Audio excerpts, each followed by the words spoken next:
ప్రపంచంలో 4 దేశాలు, 2 యుద్ధాలు. ఒకటేమో రష్యా, ఉక్రెయిన్ మధ్యన, అట్లానే ఇటు పక్కన గాజా, ఇజ్రాయెల్ మధ్య జరుగుతున్న యుద్ధాలు చూస్తుంటే పశ్చిమాసియాలో ఒక రకంగా చెప్పాలంటే యుద్ధ భయం వెంటాడుతుంది. ఒక రకంగా ప్రపంచ యుద్ధానికి దారితీస్తుందా అనే ఒక మాట వస్తుంది.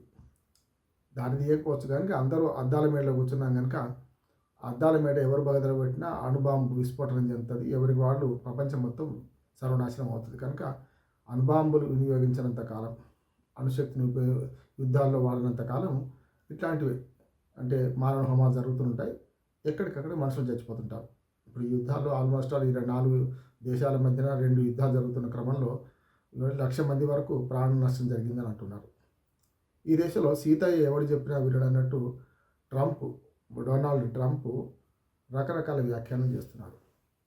ఆయన కొత్తగా కూడా 2016కు ఎన్నిక కాకముందు 20 దాకా ఆయన ఎన్నికైన తర్వాత వ్యవహరించిన పద్ధతి, ఆ తర్వాత 2020 నుంచి 24 దాకా ఒక అధికారంలో లేకపోయినా తాను ప్రవర్తించిన పద్ధతి, వైట్ హౌస్ మీద దుందుడుకు దాడి, ఇవన్నీ చూశాం మనం.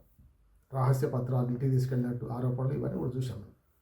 ఇప్పుడు సీతయ్య ఎవరు చెప్పినా వినారన్నట్టు ట్రంప్ కొత్తవేం కాదు, పాత నినాదాలు మళ్ళీ ఒకసారి రేపుతున్నారు.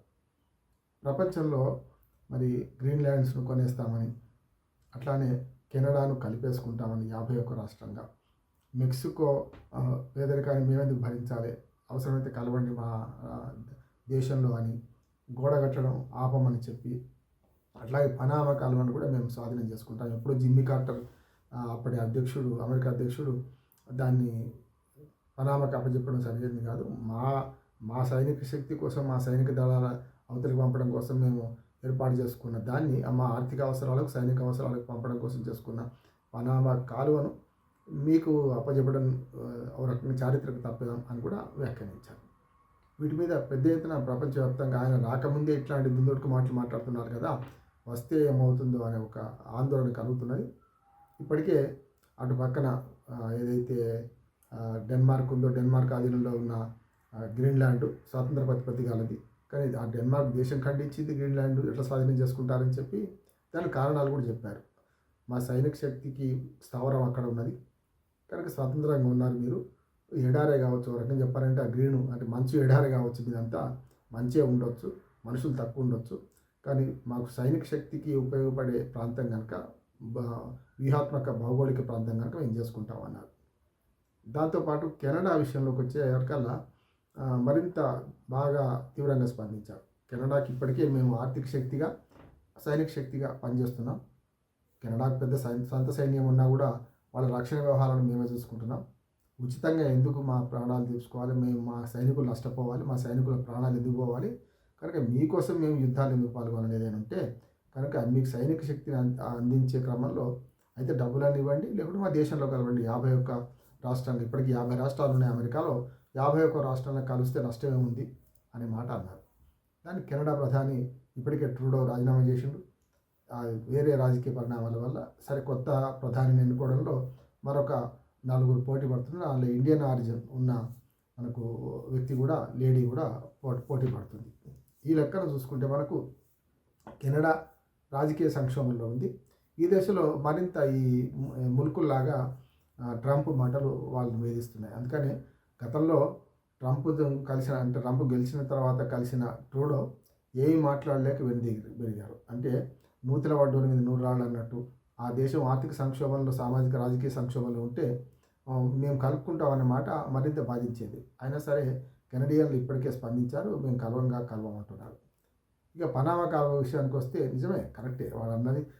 ట్రంప్ అనేది ఏంటంటే 77 కన్నా ముందు అది అమెరికా ఆధీనంలో ఉండే, దాని ట్యాక్స్ మాత్రం వసూలు చేసుకుని మా నౌకల మీద ట్యాక్స్ వసూలు చేస్తూ, మా సైన్యానికి వాడుకునే దాని ప్రతిదాన్ని కూడా మీరు పెత్తనం చేస్తూ, మీకు అప్పచెప్పిన దానికి ప్రతిఫలమా అని చెప్పి ట్రంప్ అంటున్నారు. దాన్ని కూడా స్వాధీనం చేసుకుంటాను అనుకుంటున్నాడు. అందుకని సీతయ్య ఎవరు చెప్పినా విననే సామెత సరిగ్గా సరిపోతుంది ఆయనకు.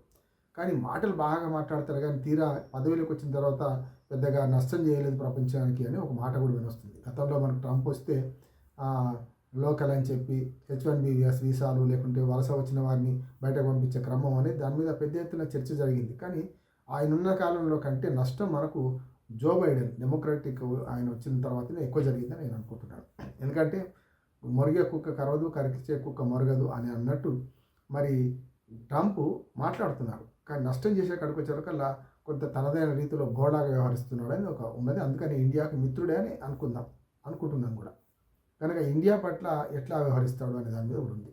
అంతేందుకు ఇప్పుడు మనకు చైనా మీద కోపంతో ఇండియాను దరిచేర్చే ప్రయత్నం అయింది. శత్రువు మిత్రుడు అన్నట్టు చైనా మీద కోపంతో ట్రంప్ ఖచ్చితంగా మన వైపు ఉండాల్సిందే. ఎందుకంటే చైనా అమెరికా కలవదు కనుక మధ్యన మన వైపు ఉండాల్సిందే. కానీ ఇందులో కూడా కొంత మిత్రధర్మాన్ని పాటించకుండా అవసరమైతే మనను కూడా తోలినాడుతున్నారు అనే మాట కూడా వస్తుంది. అంటే ఆయన నోటికి ఎప్పుడు ఏది ఆలోచన చేయకుండా ఎప్పుడు ఏది వస్తే అది మాట్లాడిస్తుంటాడు. అట్లా కూడా కొంత నష్టం అవుతుందని అనుకుంటున్నాను. కనుక ఇప్పుడు ఆయన లేవనెత్తిన 3-4 అంశాలు. కెనడా ఆర్థిక వ్యవస్థను మనం శాసిస్తాం. ఎట్లా గెలుస్తారు అంటే, అవును ఆర్థిక శక్తిగా శాసిస్తాం, సైనిక బలం అవసరం లేదు కెనడాని తీసుకోవడానికన్నా. నిజమే కదా. అట్లానే పనామా దేశాన్ని కూడా మెల్లమెల్లగా చైనా కబళిస్తుంది. చైనా అక్కడ స్థావరాలు ఏర్పాటు చేసుకుంటుంది. మేము చూస్తూ ఊరుకోలేం కదా అనే మాట అన్నారు. ఇక యుద్ధం ఆగకపోతే నేను వచ్చిన తర్వాత తడాకా చూపిస్తారని చెప్పి ఈ 2 దేశాలకు అట్లాగే మనకు ఇజ్రాయెల్కును గాజా యుద్ధం జరుగుతుంటే హమాస్ అనే ఒక ఉగ్రవాద సంస్థకు ఇప్పటికీ అల్టిమేటం జారీ చేశారు. ఏమనంటే, మీరు కనుక ఇజ్రాయెల్ బందీలను విడిచిపెట్టకపోతే 100 మంది బందీలు ఉన్నారు మీ దగ్గర అంటున్నారు, విడిచిపెట్టకపోతే మీ మీద చర్య తీసుకుంటాం, హమాస్ లేకుండా చేస్తాం అనే మాట కూడా ట్రంప్ అంటున్నారు. అంటే ఈ మాటలకే పరిమితం అవుతాయా, చేతులకి ఏమైనా వస్తాయా? చేతులకి ఏమైనా వస్తే ఎట్లా చేస్తారు అనడానికి కొన్ని సమాధానాలు ఇచ్చారు ఆయన. చెప్తే వినకపోతే చెడంగా చూడటం కాదు, మేము మా చర్యని తీసుకుంటాం. అంటే పెద్దన్న పాత్ర అమెరికా ప్రపంచంలో పెద్దన్న పాత్ర ఇంకా గట్టిగా వహిస్తుంది అనే మాటను చెప్పారు ట్రంప్.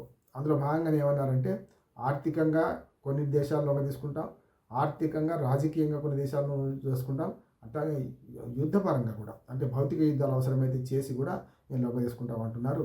మరి 20 జనవరి వచ్చేస్తుంది. 20 జనవరి తర్వాత అమెరికా విదేశాంగ విధానం మారుతుందా? ఇప్పటికే జో బైడెన్ చేసిన అనేక నిర్ణయాలను మేము వెనక్కి తీసుకుంటామని ప్రకటిస్తున్నారు. జో బైడెన్ కూడా ఏమాత్రం ఇంకా 20 రోజులు కూడా లేదు, 10 రోజులే ఉందనగా కూడా జో బైడెన్ కూడా అనేక ఆర్థిక రాజకీయ నిర్ణయాలు తీసుకుంటున్నారు. అవన్నీ తిరగడదొడతామని ట్రంప్ అంటున్నారు. అంటే డెడ్ వచ్చే మొదలాడనంటే మళ్ళీ మొదటికి వస్తుందా, లేకుంటే ఆయన నిర్ణయాలు మొత్తం తిరగదోడతారా? ప్రపంచంలో మరి అన్ని దేశాలతో పంచాయతీ పెట్టుకుంటే ట్రంప్ ఎట్లా రేపొద్దున అమెరికా అగ్రరాజ్యంగా నిలుపుతారు అనే దాని మీద చాలా సందేహాలున్నా కూడా చూద్దాం. 20 జనవరి తర్వాత విదేశాలకు వెళ్ళి తిరిగి వచ్చిన వాళ్ళు ఎట్లా ఆదరిస్తారు, ఇవన్నీ చూడాల్సిన అవసరం ఎంతైనా ఉంది. ట్రంప్ మాటకు విలువ ఎంత అనే దాని మీద 20 తర్వాత మనం మాట్లాడుకుందాం.